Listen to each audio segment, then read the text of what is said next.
Central Florida until 8:45 p.m. Eastern Daylight Time.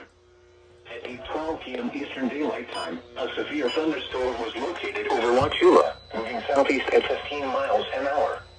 Hazard, 60 miles an hour wind gusts and quarter-size hail. Source, radar indicated. Impact, hail damage to vehicles is expected. Expect wind damage to roofs, siding, and trees.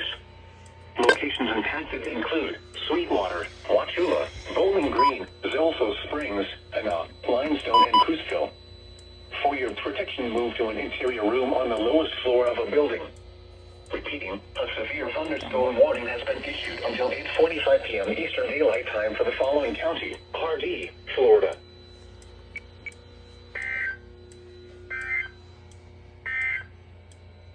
Flood advisory in effect until